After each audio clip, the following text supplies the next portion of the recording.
Okay, dear learners, in this video we will continue with our practice session and we will continue from question number 7. So let's see what this question says.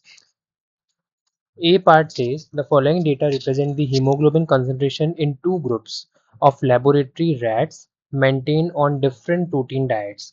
So here we can assume and we can easily see from here that there were 1, 2, 3, 4, 5, 6, total 6 rats in one group. So you can easily say that n is here less than 30. So you have to apply the t-test. And they've clearly mentioned that they were keeping these rats on the different protein diets. That means the same rats were not used for both of the experimentations. So we say that this test, the t-test, is unpaired t-test. Now simply you are given the values of x1, you are given the values of x2. And what you need to do is you have to examine statistically whether the two diets produce significantly different hemoglobin levels or not. So let us assume our null hypothesis that the different hemoglobin levels are not produced by the two different diets. So we say that, let's write it in short form, no different HB levels. And what would be the alternative hypothesis? It will say that yes, there were the different HB levels. Now we have to test for it. How will you do that? You have to first write the values of x1, then you have to find the mean of x1. So I have calculated it and it comes out to be 12.73. Then you have to subtract the individual values of x1 from the mean of x1, and then afterwards you have to square it also, and then finally you have to summate whatever the values come, and I have calculated it to be 1.7334. Similarly, you have to write the values of x2 and you have to calculate the mean of x2, which comes out to be 15.33. Then you have to subtract the x2 from the mean of x2 and you have to square it, and then finally you have to summate it. So the answer comes out to be 1.534. Now you have to first of all calculate the standard deviation for this unpaired t-test. How do we do that? Summation of x1 minus x1 bar square plus summation of x2 minus x2 bar square upon n1 plus n2 minus 2. So it is 1.7334 plus 1.534 upon n1 plus n2. It comes out to be 12 minus 2, that is 10. I have to square root it. So the value of standard deviation comes out to be 0.54. Now standard error is standard deviation multiplied by root of 1 upon n1 plus 1 upon n2. Put the value of n1 to be 6, n2 also to be 6, and multiply with this value. So your answer for standard error comes out to be 0.31. Once this value is found, now you can easily do the t-test formula, that is x1 bar minus x2 bar, and this in mod, which means that if negative sign is there you have to ignore that. Obviously in every of the test, including t-test, z-test, you will be doing the same thing. You have to do the mod upon the standard error. So it is 12.73 minus 15.33 upon standard error is 0.31. So it comes out to be 8.38. Now what is the degree of freedom? Try to calculate it by yourself first. So degree of freedom will be equal to 6 plus 6 minus 2, that is 12 minus 2, that is 10.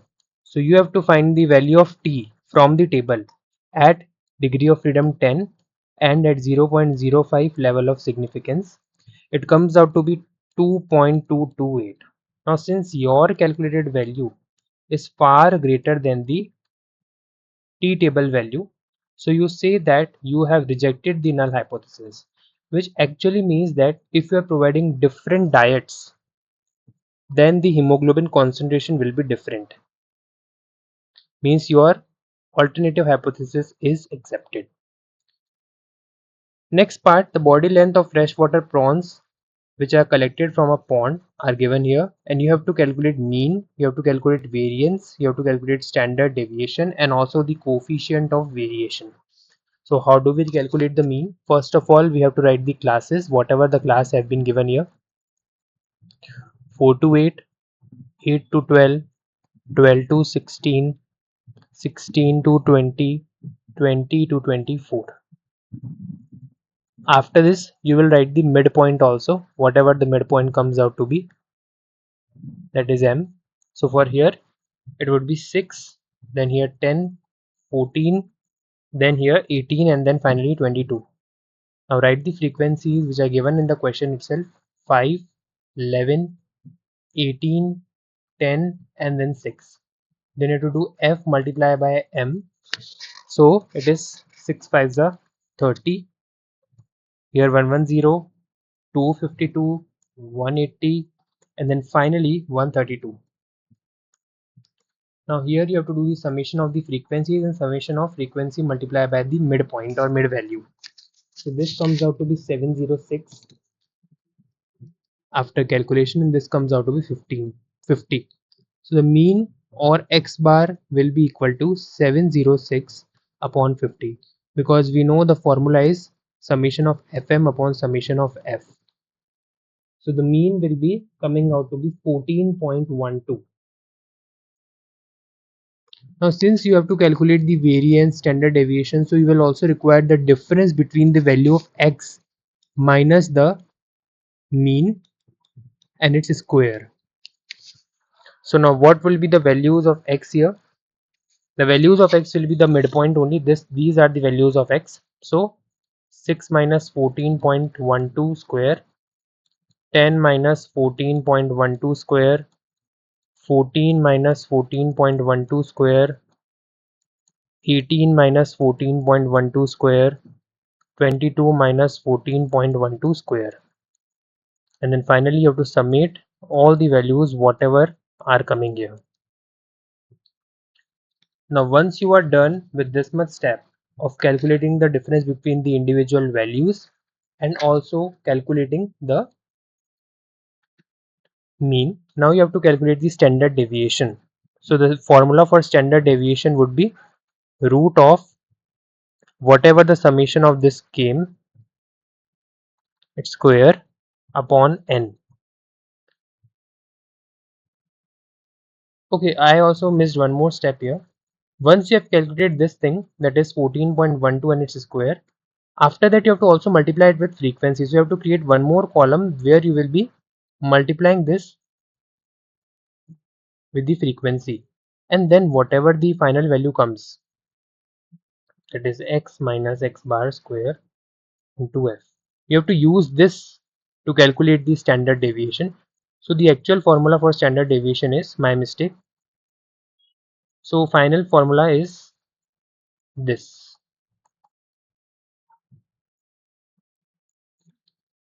Now we know the value of n came out to be 50. N is nothing but sigma f. Now after solving this, you will get the value to be 1039.788 upon 50. Comes out to be 4.56. What will be the variance here? Variance will be nothing but it will be the sigma square or the square of standard deviation, or 4.56 square. And what will be the coefficient of variation? It is always standard deviation upon mean multiplied by 100. So standard deviation came out to be 4.56. The mean came out to be 14.12 multiplied by 100. So the answer comes out to be 32.39. So this is how you can solve this question number 7. Moving on to next question, that is question 8. If the question is based upon the same concept, then I would not be solving, and I would be telling you that how you can solve that question. But this question is very important, because here this question needs to be solved. The following observation represents the number of defective seeds found per packet in a seed distribution experiment. So here you are given the defective seeds, and you are given the packets. Frequency means in how many packets you found 0 defective seeds, how many packets had only one defective seeds, how many packets had only two defective seeds, how many packets had only three defective seeds, and so on. You have to fit a suitable theoretical distribution. Now we know there are three theoretical distributions. One of them is the normal distribution, which follows a bell-shaped curve. One of them is binomial distribution,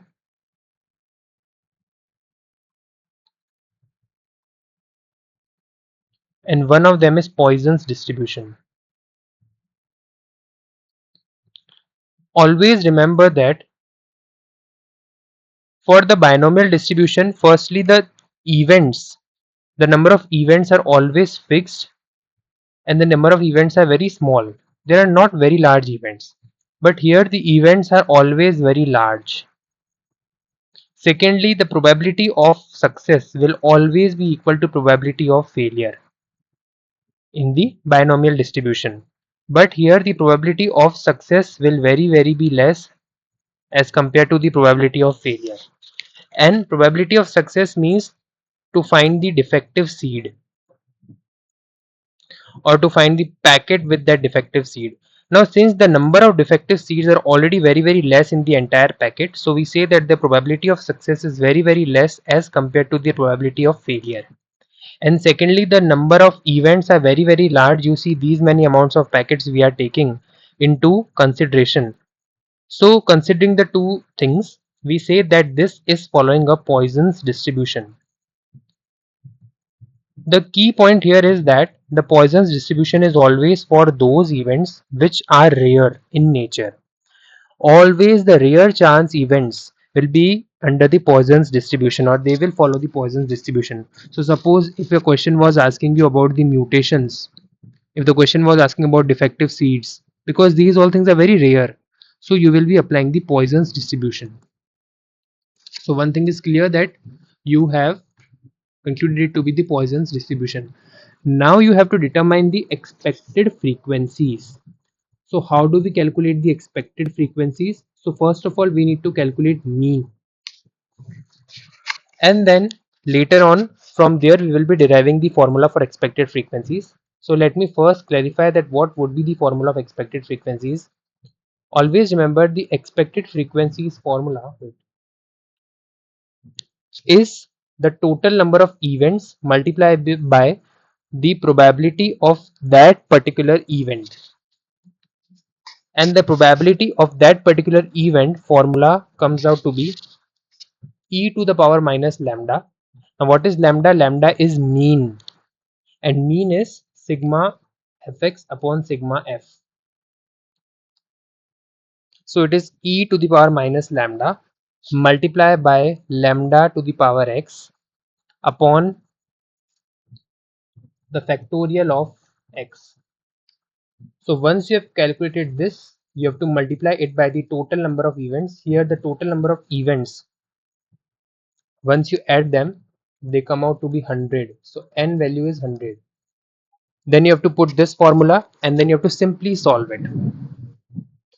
So now let us try to solve, and let us try to see that how this question can be solved easily. Okay. So first of all, we will create the table which will contain the x value, which will contain the frequency value, and then which will also be containing the frequency multiplied by x values. So the x values come out to be 0, 1, 2, 3 and 4. The frequency values come out to be 22, 31, 27, 14 and 6. Then fx comes out to be how much? Here it is 0, it is 31, then 54, 42 and then 36. Now you have to do the summation of fx. You have to do the summation of frequencies also.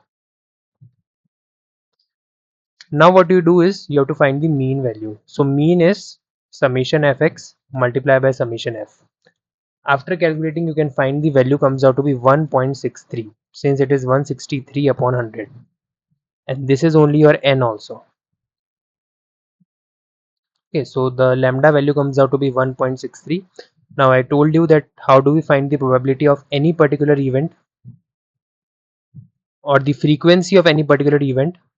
the observed frequency. So it will be equal to e to the power minus lambda multiplied by lambda to the power x upon the factorial of x. So when x was considered to be 0 in the first case, this case, so the probability of that event was, what is the value of e? This is the base of natural logarithm. It comes out to be uh, so it is 2.71 something like that, and then you have to also add the power of mean. So for the first value and for all the values we have calculated the mean, and it came out to be 1.63. So here you will write 1.63. Now this cannot be calculated by a normal calculator in the exam. So if you remember the value of one of the e, that is 1.5, it is 0.223. Please remember, if the e value reaches to 2 and if the e value reaches to the 1, the power, so here this value will increase downside, so it is 0.368 here, it is 0.135 approximately. So here you have to calculate the e value, so let me write it e only. E value for the power of minus 1.63 means you are reaching somewhere here, so this comes out to be 0.213. So I'll be putting the value directly here. It will be 0.213 multiplied by 1.63 to the power 0, because x value is 0 for this case, and 0 factorial. 0 factorial is 1, always remember. So it is 0.213 upon 1, because this comes out to be 1. So it is 0.213. So this is the normal frequency or the observed frequency for that particular event. Now you have to calculate the expected frequency from this probability. So how do we calculate? E equal to n multiplied by the probability of that particular event. So n is always 100 multiplied by the probability of this event. So it is 100 multiplied by 2.13, sorry, 0.213.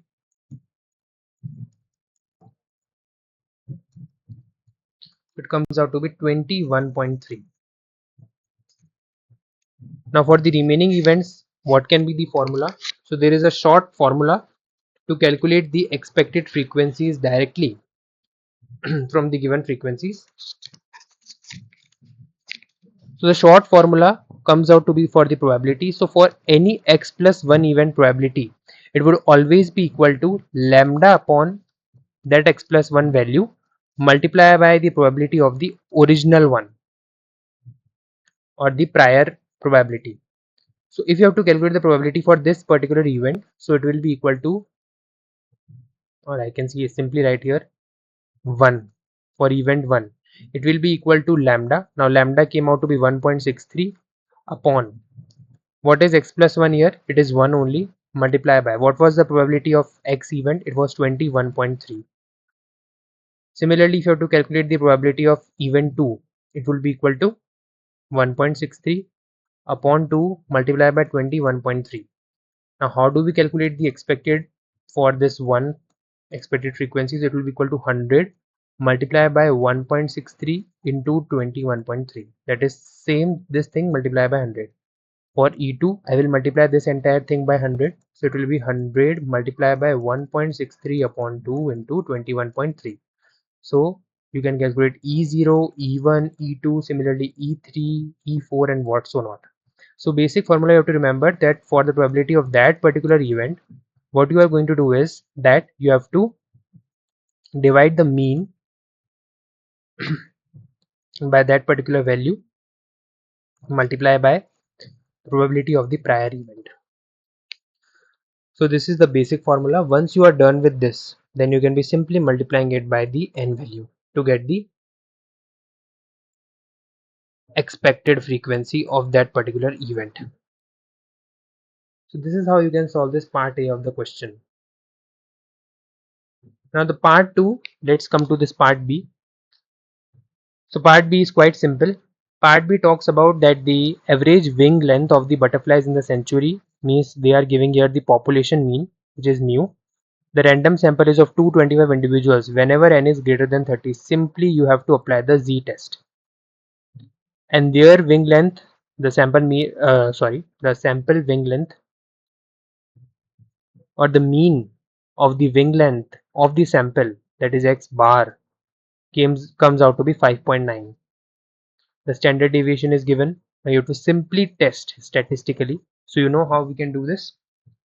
You have to apply the formula of z, which is sample mean minus the population mean and its mode upon the standard error.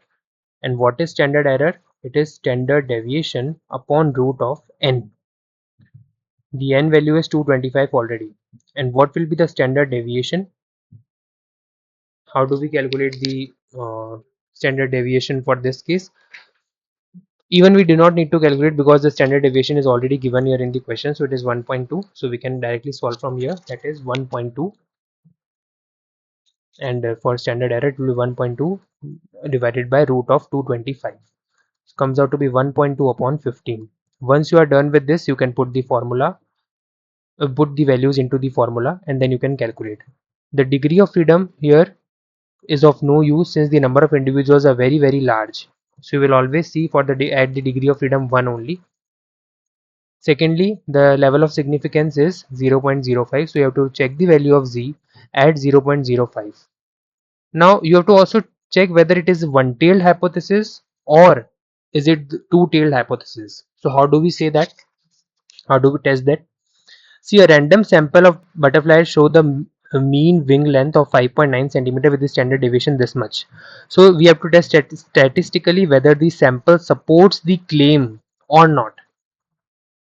So null hypothesis can be that the sample mean length is actually 5.9 centimeter, and the alternative hypothesis will say that the sample mean wing length will not be equal to 5.9 centimeter. So when it is not equal to, it means either it can be greater or it can be smaller. So here we apply the two-tail test. So you have to check the value for this at two-tail test. It comes out to be 1.96. And then from there you can compare whether your null hypothesis is correct or is it incorrect. Moving on to next question. So part A says that a researcher studied the association between the respiratory infection and the habitat type in the frogs.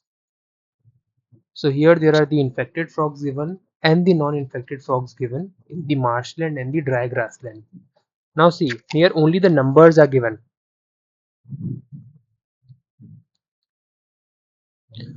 Numbers are given, nothing like of sample mean, population mean is not given. So we can say that this is here it can be said that it is actually the non-parametric test, because the parameters here are not involved. So this can be simply the chi-square test. Now we need to analyze statistically whether the infection is independent of the habitat type or not. So we have to basically check for the test of independence. And in the previous questions I told you that how do we solve for the test of goodness of it. Now here we have to test for the independence. And how do we do that? So we will frame this table. Let's frame this table here only. Divide it into 4 columns. Okay. Now write first the observed values here. Observed is how much? 54. Here the observed is 26. Here the observed is, and here 49. Now we have to do the row total, that is 54 plus 26, and for this the value comes out to be 80. Similarly here also the value comes out to be 80. Column total comes out to be 85 and here 75. Now total value comes out to be 160. Now how do we calculate the observed values? Sorry, how do we calculate the expected values?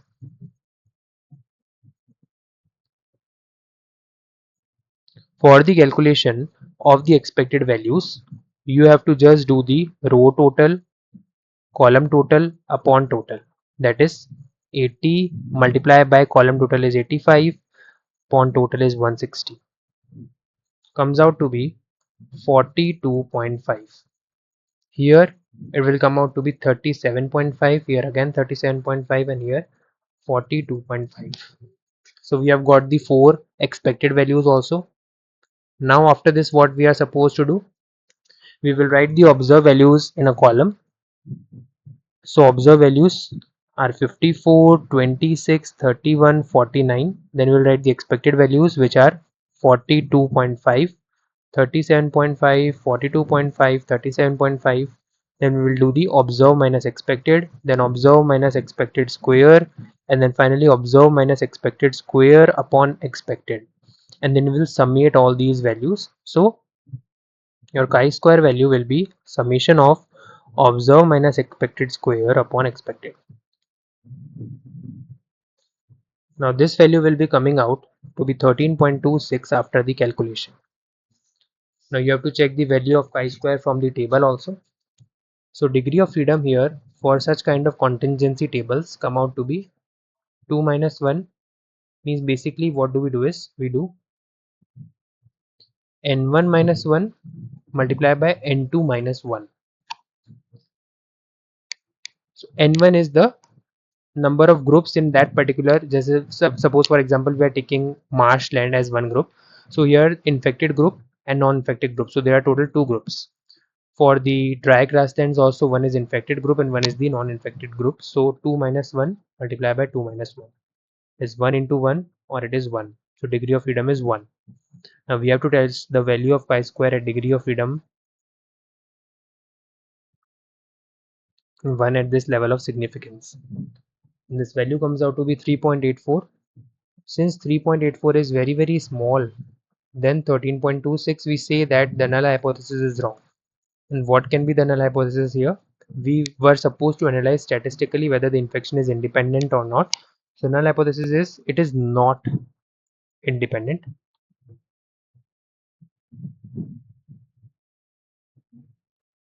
Okay, wait.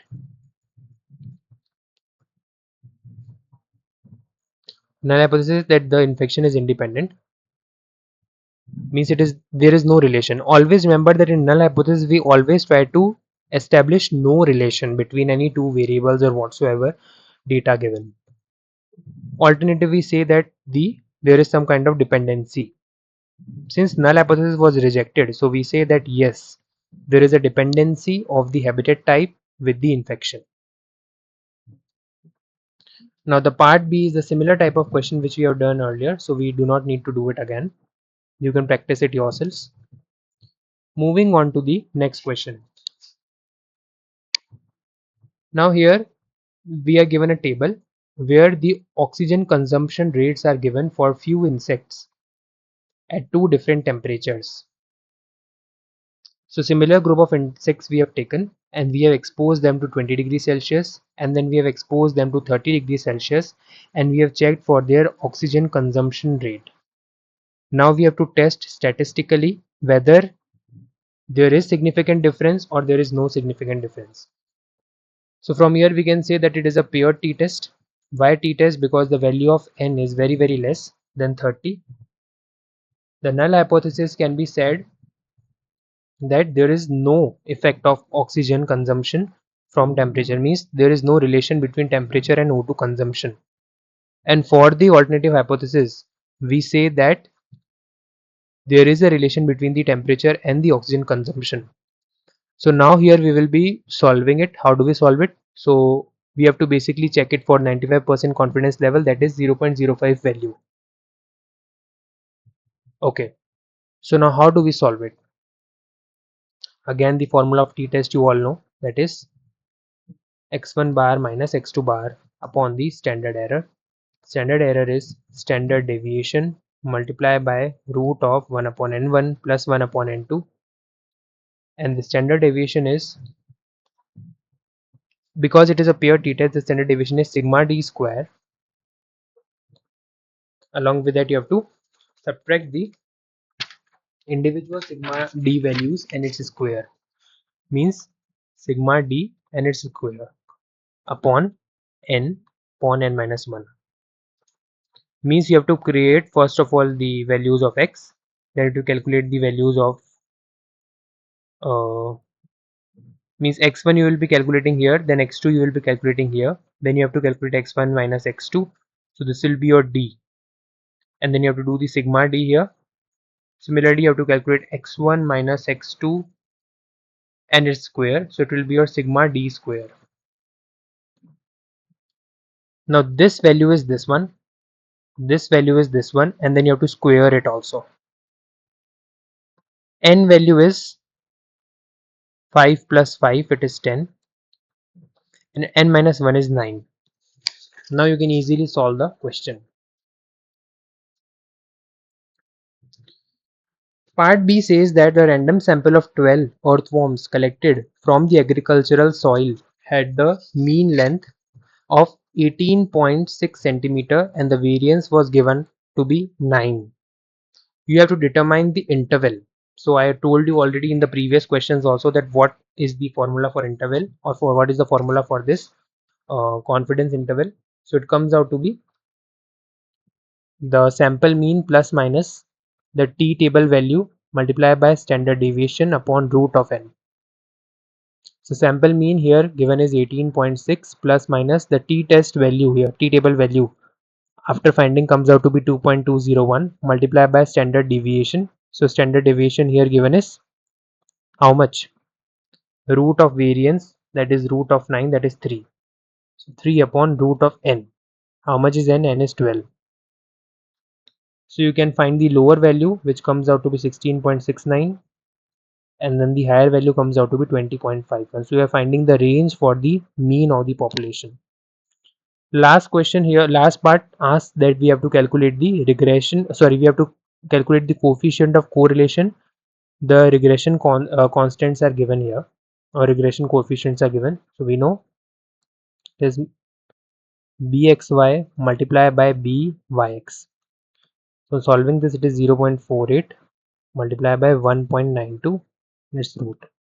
Since it is a positive value, it comes out to be positive 0.96. So it is very close to 1. So we say that the correlation is highly positive. Not exactly or not perfectly positive, but it is highly positive because the value of coefficient of correlation comes out to be very near to plus 1. In the next video, we will be continuing with the further questions.